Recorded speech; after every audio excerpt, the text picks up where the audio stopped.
I'm on my way back from picking up a buck.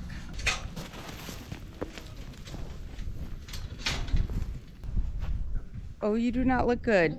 I'm gonna tube him to see if he has like a free gas bloat. You've got to be kidding me.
Goat gutter. I just made a pit stop for fuel.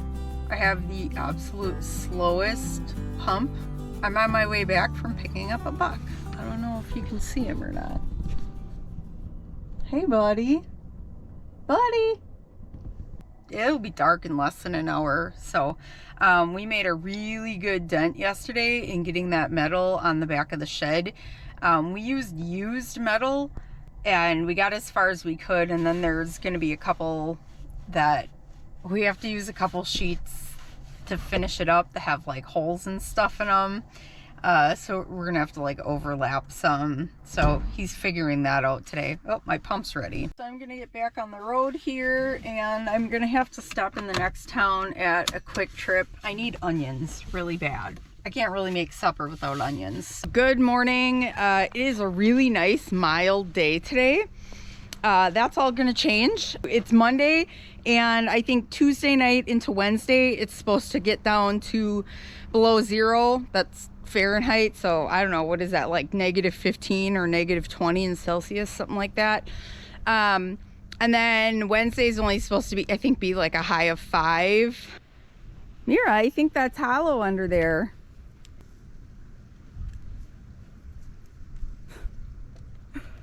Her and Badger have been like really interested in this ice in the last couple days. Right, Badger? You like the ice. Here's the new guy in daylight.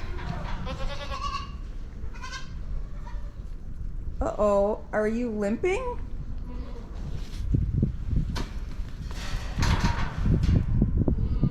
He's got a real wide chest and shoulder with a lot of depth to it, which is something that a lot of my stock is lacking in. So I'm hoping he is limping. Should I give you some meloxicam?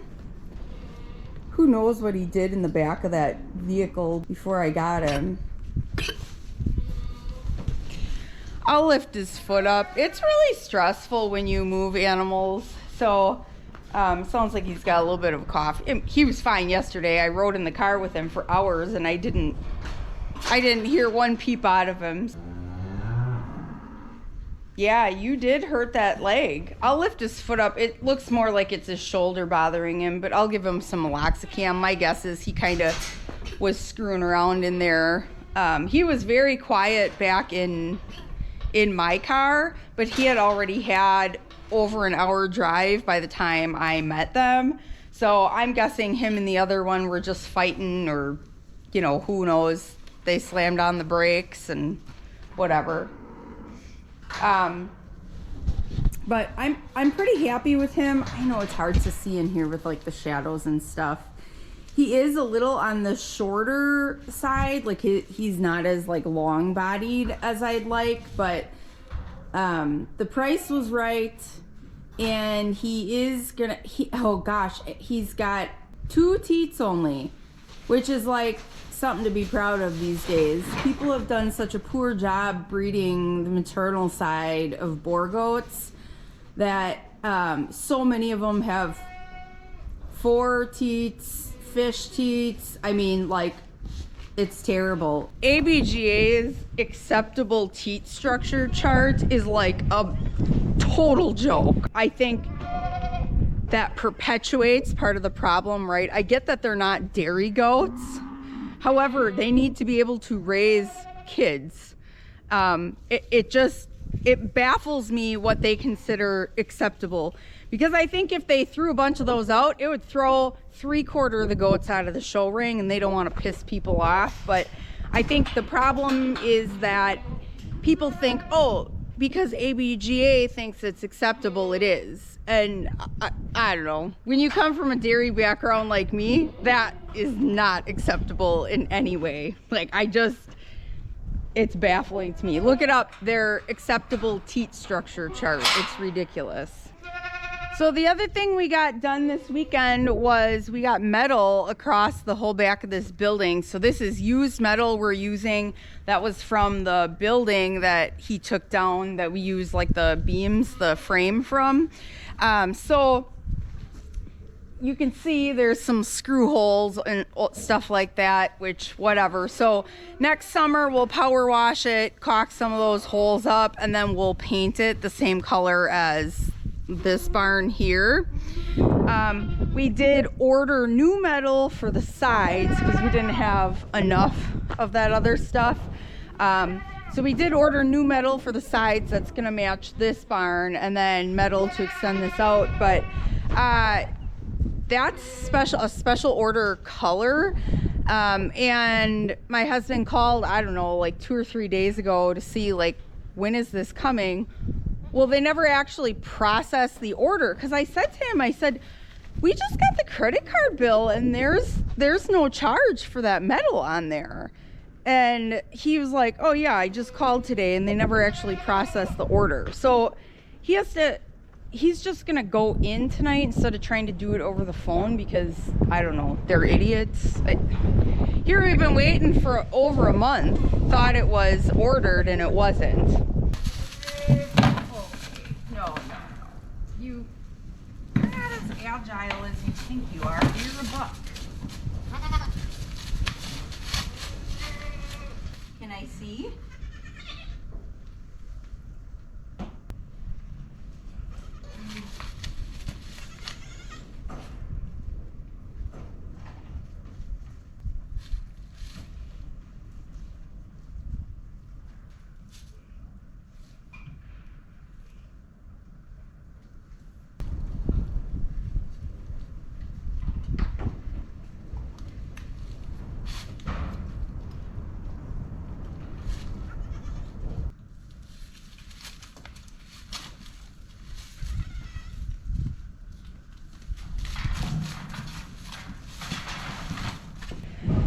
He's gonna get cut way back on grain compared to what he's used to. He wasn't getting a lot, but he's got plenty of condition on him. So we'll just transition him over so he's gonna eat what my big bucks are eating.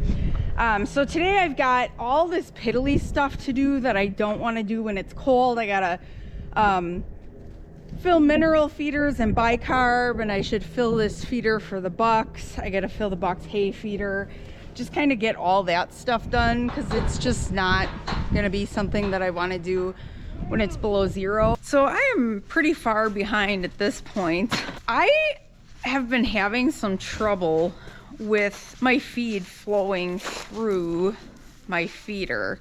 I had gotten this batch mixed at a different mill only because I wanted them in a tote or a super sack, whatever you want to call it, just to make filling those feeders easier.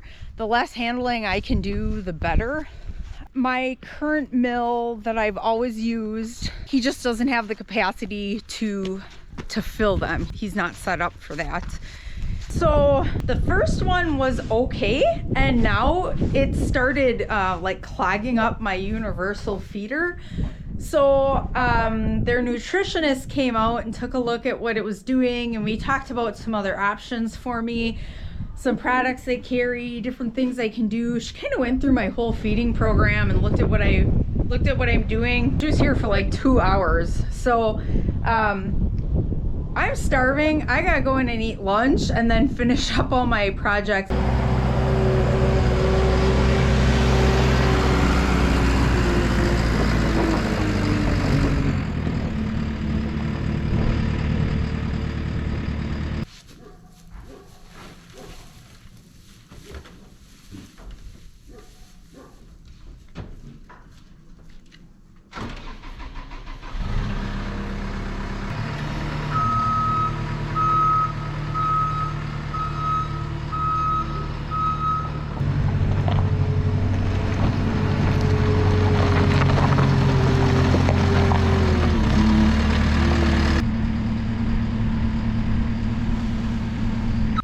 It occurred to me while I was doing this bale, I got stalk chaff all over my lips.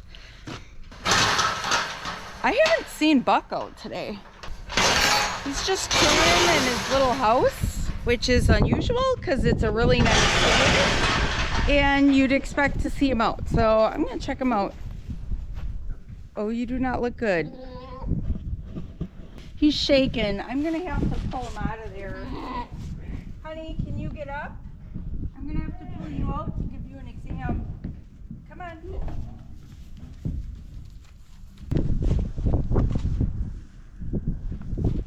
So he was kind of shaking a little bit when he was in there, so I was expecting him to not get up, but he got up pretty quick. He's urinating. He looks like he lost some condition this week, which he was kind of porking out. Oh, he's pooping now. That looks pretty normal. Ooh, he's very like stiff. All right, I'm gonna go grab some stuff to give him an exam. He came and laid down again right away. After I pulled him out, he ran over to get some feed and then didn't really eat anything. He is really not feeling good.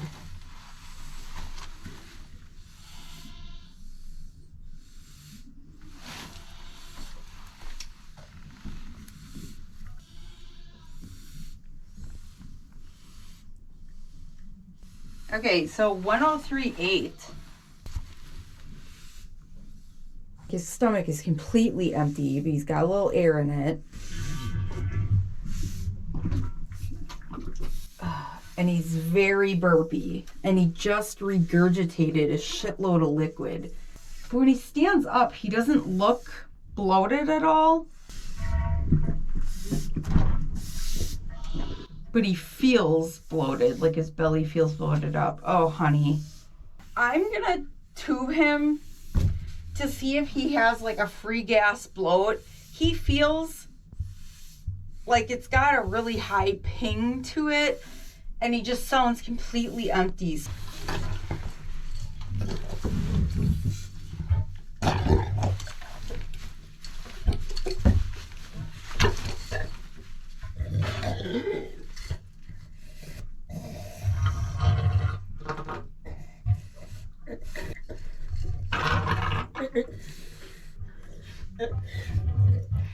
Oh my.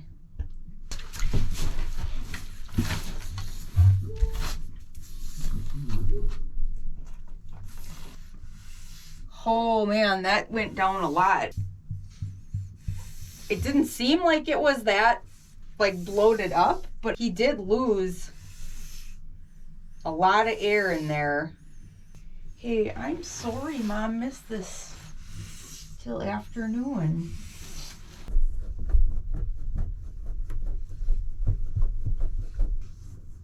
This rumen mat is way down here.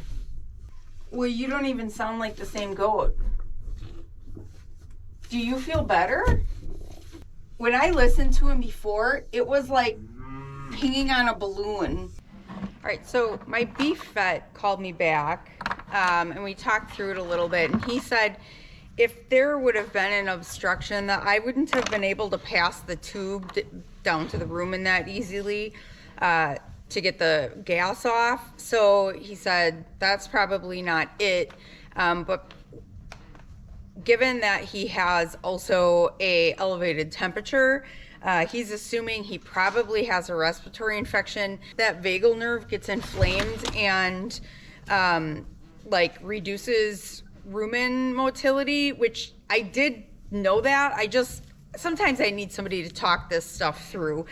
I am going to give him an antibiotic for pneumonia, and then I'm going to give him an NSAID for some pain relief. I'm going to give him an IV one. This acts a lot quicker, IV.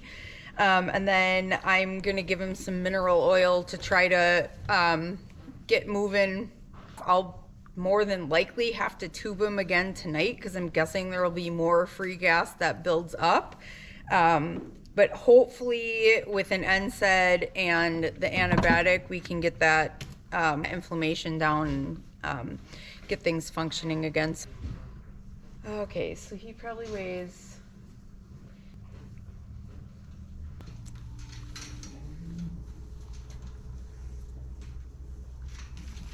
Hold still, Buck.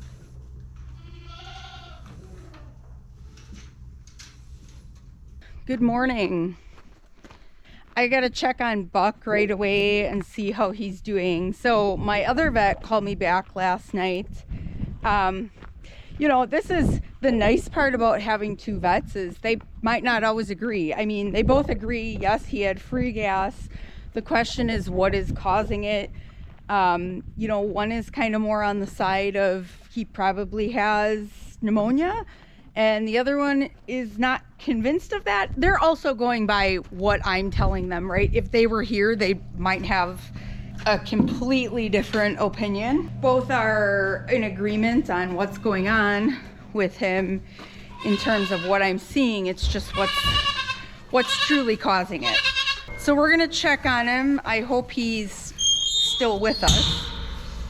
Kind of did all I could for him last night, and he was so uncomfortable, but if I do need to off gas him again this morning, I'm going to, I found my litmus paper, and my small ruminant vet suggested that I test his rumen pH with like the juices that come up. So let's get out here and take a look, because that would indicate more of an acidosis, which you can get free gas with acidosis. Oh, hey buddy. He looks pretty gassy again. And so he's sitting up, which would indicate to me that he's having trouble breathing. So what happens is their rumen fills up so much with air, it pushes on their lungs, and animals with bloat, they suffocate. So I'm just gonna, if it's free gas, I should be able to.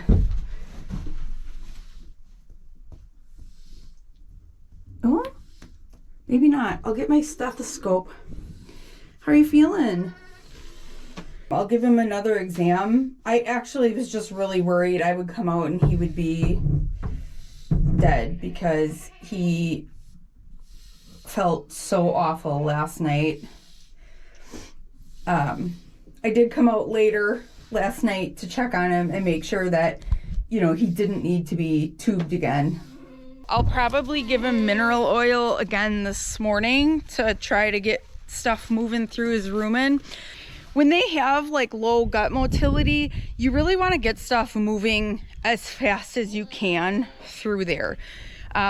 So that's why we give them mineral oil. You want to stick with hay that's really soft and nothing stemmy, because it takes so long for that to digest, and for the rumen to just break down those fibers, and you just don't want more stuff sitting in there for longer. So I'll just give them some of this real soft grassy hay.